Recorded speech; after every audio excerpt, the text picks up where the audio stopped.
2021년 1월 25일 LA 온누리교회 가정에서 함께하는 영상 새벽 예배입니다. 오늘은 마태복음 6장 16절에서 24절까지의 말씀을 본문으로 물질에도 청지기가 되십시오라는 제목으로 말씀 전해주십니다. 너희는 금식할 때 위선자들처럼 침울한 표정을 짓지 말라. 그들은 자신들이 금식하는 것을 사람들에게 보이려고 침울한 표정을 짓는다. 내가 진실로 너희에게 말한다. 그런 사람들은 이미 자기 상을 다 받았다. 너는 금식할 때 머리에 기름을 바르고 얼굴을 씻어라. 그래서 내가 금식하는 것을 사람에게 보이지 말고 은밀하게 계셔서 보시는 내 아버지께만 보이도록 하여라. 그리하면 은밀하게 계셔서 보시는 내 아버지께서 내게 갚아주실 것이다. 너희는 자기를 위해 이 땅에 보물을 쌓아두지 말라. 땅에서는 좀 먹고 녹슬어 못 쓰게 되고 도둑이 들어와 훔쳐가기도 한다. 그러므로 너희를 위해 보물을 하늘에 쌓아두라. 하늘에서는 좀 먹거나 녹슬어 못 쓰게 되는 일도 없고 도둑이 들어 훔쳐가지도 못한다. 내 보물이 있는 곳에 내 마음도 있는 법이다. 눈은 몸의 등불이다. 눈이 좋으면 온 몸이 밝을 것이다. 그러나 눈이 나쁘면 온 몸이 어두울 것이다. 그러므로 내 속에 있는 빛이 어두우면 그 어둠이 얼마나 심하겠느냐. 아무도 두 주인을 섬기지 못한다. 한쪽을 미워하고 다른 한쪽을 사랑하거나 한쪽을 중히 여기고 다른 한쪽을 무시할 것이다. 너희가 하나님과 재물을 함께 섬길 수 없다. 할렐루야, 월요일입니다. 이번 딴 주간도 또 예배로 시작할 때 주님의 은혜와 주님의 평강이 넘쳐 흐르길 소망합니다. 우리 같이 함께 찬양하겠습니다.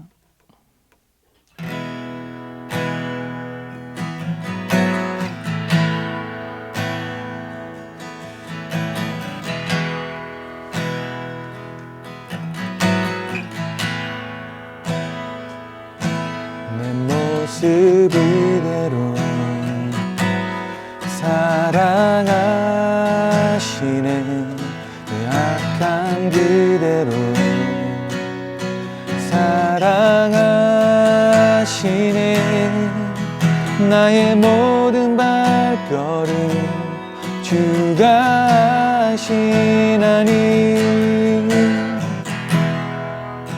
날 인도하소서.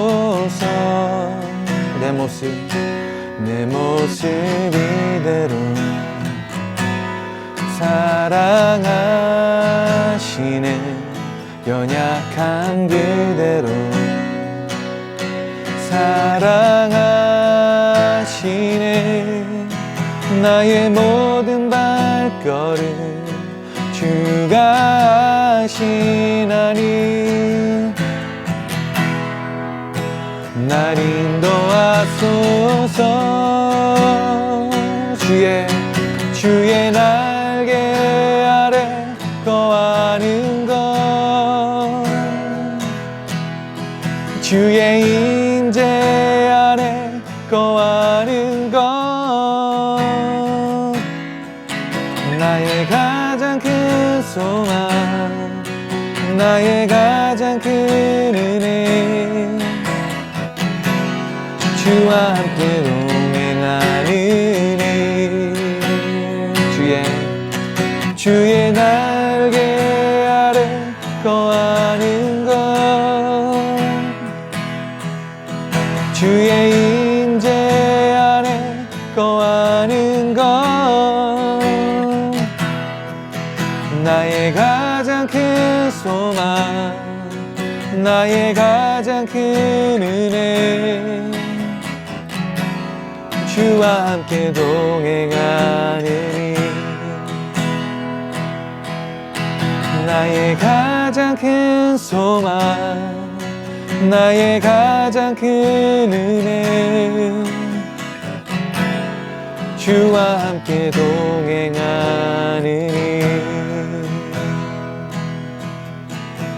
아멘. 할렐루야. 2021년 1월도 이제 마지막 주간입니다.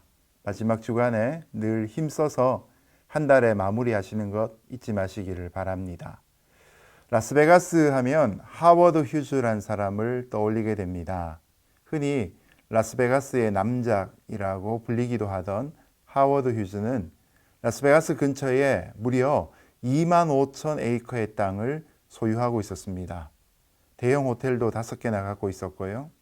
그런데 1976년에 당시에 미국의 최고 부자였던 하워드 휴즈가 그만 죽게 됩니다. 그가 남긴 것은 20억 달러에 달하는 유산과 비행기 회사, 영화사, 호텔, 그리고 라스베가스의 그 유명한 유흥장 등을 비롯해서 50여 개 업체를 남기고 죽게 되었다고 합니다. 그런데 문제는 그 사람의 죽음을 향해서 화려한 인생, 외로운 종말이라고 이름이 붙여질 만큼 그는 쓸쓸한 죽음을 맞이합니다. 인생의 마지막 순간에 10년 동안 결핵에 걸려서 멕시코에 있는 한 도시에서 유리막 속에 살다가 혼자 외로이 죽음을 맞이하게 된 것이죠. 그의 생의 마지막 말이 nothing, nothing. 아무것도 아니다, 아무것도 아니다 라고 하는 것이었다고 합니다.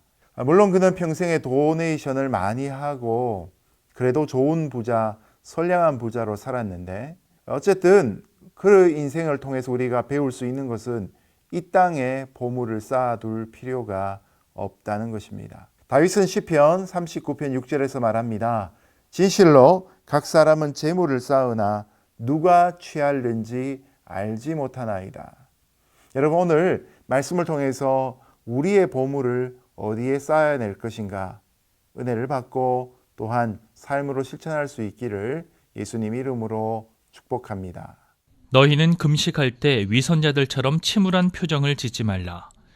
그들은 자신들이 금식하는 것을 사람들에게 보이려고 침울한 표정을 짓는다. 내가 진실로 너희에게 말한다. 그런 사람들은 이미 자기 상을 다 받았다. 너는 금식할 때 머리에 기름을 바르고 얼굴을 씻어라. 그래서 내가 금식하는 것을 사람에게 보이지 말고 은밀하게 계셔서 보시는 내 아버지께만 보이도록 하여라. 그리하면 은밀하게 계셔서 보시는 내 아버지께서 내게 갚아주실 것이다. 어제 말씀에 이어서 오늘 18절 말씀까지가 유대인의 3대 경건에 해당하는 기도와 구제와 금식에 관한 말씀입니다. 기도와 구제와 금식 이 세 가지 중에서 제일 어려운 것이 바로 금식입니다. 그래서 다른 것보다 더 자랑하고 싶은 영적인 훈련이 바로 금식인 것이죠. 왕년에 내가 이렇게 금식했다 이런 자랑거리들이 사람들 속에 많다는 것입니다. 그런데 예수님은 오늘 말씀에서 금식에 대해서 다른 두 가지보다 더 은밀하라고 강조하고 계십니다. 구제나 기도할 때 남들 모르게 은밀하게 하라고도 말씀하셨는데 금식할 때는 아예 머리에 기름까지 바르고 내가 금식하고 있다는 것을 적극적으로 감추라고 말씀하고 계십니다. 여러분 금식 해보셨죠? 그냥 밥을 끼니를 놓쳐서 굶으면 별 생각이 없는데 금식하기로 작정하고 음식을 입에 대지 않으면 그때부터 배고픔이 몇 배나 더 크게 다가옵니다. 금식할 때 금식하는 것마저도 힘들어 죽겠는데 아니 머리에 기름까지 바를 힘이 어디에 있겠습니까? 여러분 40일 금식을 하셨던 예수님이 하신 말씀이기 때문에 이 부분을 중요하게 지켜볼 필요가 있습니다. 그만큼 우리가 금식하는 목적과 이유가 사람 앞에 보이려고 하는 것이 되어서는 안 된다는 것이죠. 참된 금식은 하나님 앞에 하는 것이다라는 것을 예수님이 강조하고 계십니다. 여러분 하나님은 은밀하게 금식하는 자에게 반드시 은혜를 베풀어 주십니다. 이사야 58장 6절에 이런 말씀이 있지요. 하나님이 기뻐하시는 금식은 흉악의 결박을 풀어주며 멍에의 줄을 끌어주며 압제당하는 자를 자유케 하며 모든 멍에를 꺾는다 라고 말씀합니다. 금식을 한다는 것 자체가 자기를 부인하고 자기를 절제하는 결단의 표시 아니겠습니까? 그래서 보통의 성도는 어떤 기도의 제목이나 문제가 있을 때 처음부터 금식하는 것이 아니라 모든 영적인 수단을 다 써보고 안 되면 마지막 최후 수단으로 금식을 사용합니다. 그처럼 금식은 나의 정과 욕심을 십자가에 못 박고 오직 주님만 바라보는 믿음의 증거가 되는 것이죠. 우리가 잘 아는 에스더도 아하수에로 왕 앞에 나가기 전에 죽으면 죽으리이다 라는 자세로 금식하며 기도했지 않습니까? 그때 하나님께서 이스라엘 백성들을 큰 위기에서 구출해 주셨습니다. 여러분, 금식을 할 때 특별히 오늘 예수님이 가르쳐 주시는 대로 하나님 앞에 금식하고 사람들 앞에 내가 금식하는 것을 감출 때, 그때 우리 영혼이 맑아지기 시작합니다. 영혼의 창이 투명해질 수 있는 것이죠. 우리 영혼의 창이 투명해지면 그 맑은 창을 통해서 하나님의 지혜와 능력이 햇볕처럼 쏟아 부어지게 되는 것입니다. 여러분, 평소에도 일주일에 한 번씩 아니면 한 달에 한 번씩, 일주일에는 한두 끼, 한 달이면 하루 정도 은밀한 중에 하나님 앞에 금식하는 훈련을 해보시기를 추천합니다. 그럴 때 우리의 삶의 우선순위를 하나님께 두며 마음을 하나님 앞에 쏟으며 하나님 앞에 더 가까이 가는 영적인 은혜가 있을 것입니다. 하나님이 반드시 이 부분에 대해서 우리에게 갚아주실 줄로 믿습니다. 너희는 자기를 위해 이 땅에 보물을 쌓아두지 말라. 땅에서는 좀 먹고 녹슬어 못 쓰게 되고 도둑이 들어와 훔쳐가기도 한다. 그러므로 너희를 위해 보물을 하늘에 쌓아두라. 하늘에서는 좀 먹거나 녹슬어 못 쓰게 되는 일도 없고 도둑이 들어 훔쳐가지도 못한다. 내 보물이 있는 곳에 내 마음도 있는 법이다. 오늘 말씀에서 크게 두 번째로 예수님은 보물을 하늘에 쌓아두라고 말씀하고 계십니다. 우리가 돈이 중요한 세상에 살다 보니까 부지런히 우리의 자산을 키워가야 할 것 같습니다. 그래야 혹시라도 있을지 모르는 불상사에 대비할 수 있기 때문입니다.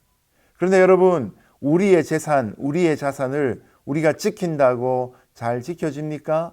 어쩔 수 없는 경우들이 우리 인생에 종종 찾아옵니다.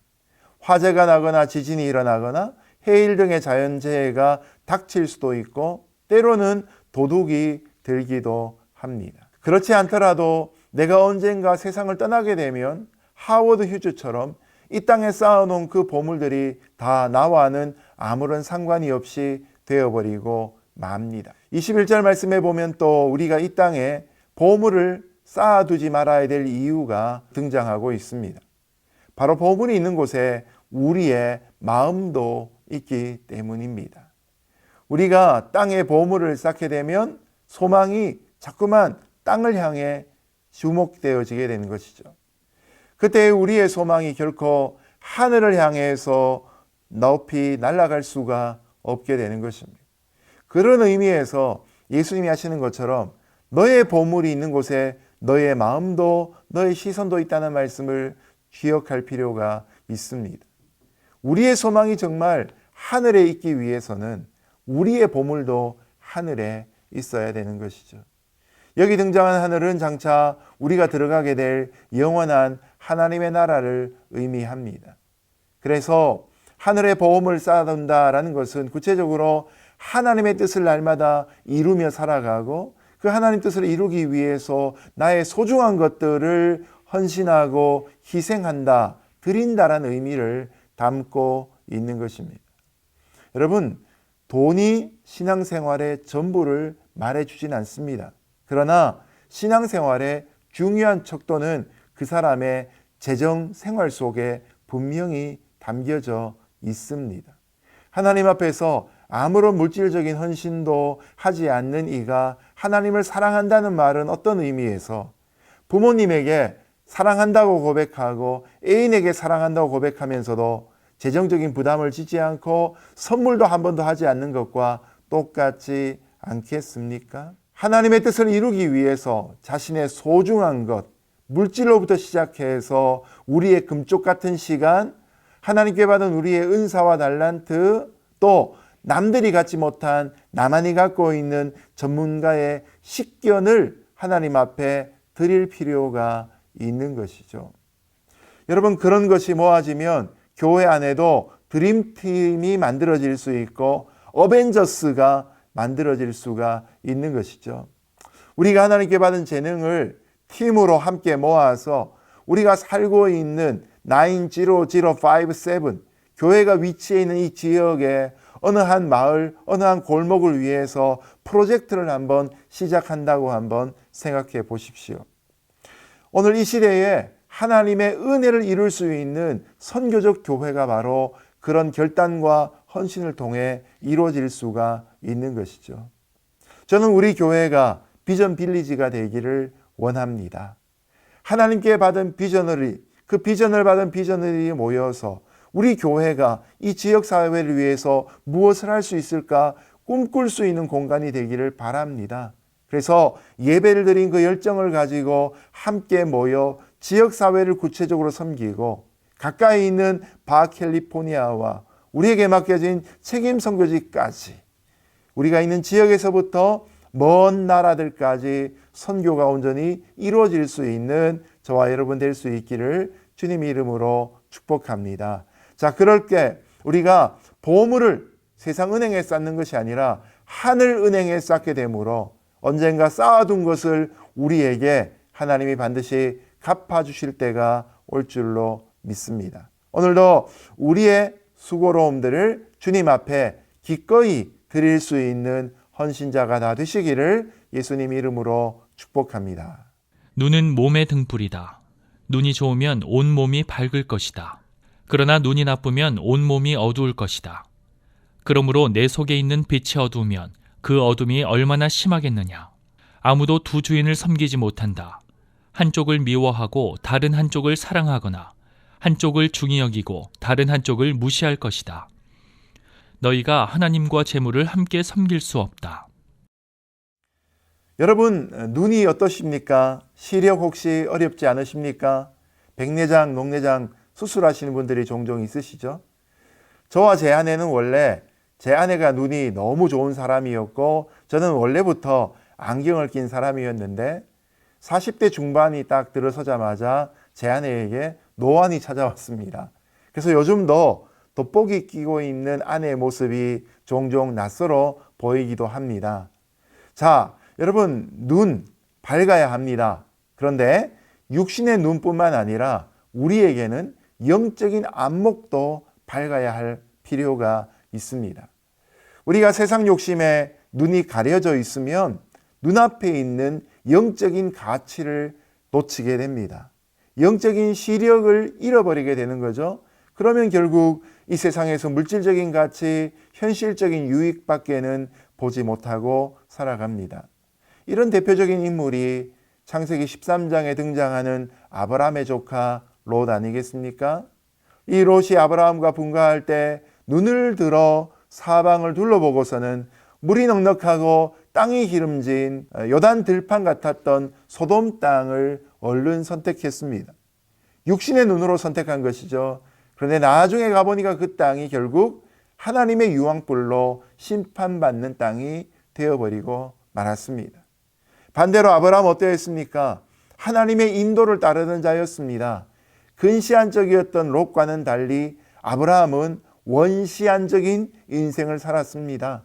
하나님이 보여주시는 대로 자기가 서 있는 그 땅에서부터 동서남북을 바라보았고 또한 하늘에 밤하늘을 바라보았던 것이죠. 자기가 서 있는 땅에서 동서남북을 바라볼 뿐만 아니라 밤하늘을 바라보았던 사람입니다. 자기 당대만 바라본 사람이 아니라 자손 만대까지 바라본 사람이었습니다. 바로 영적인 안목과 구속사적인 해안을 가진 인물이었던 것이죠. 여러분, 우리의 눈은 두 개입니다.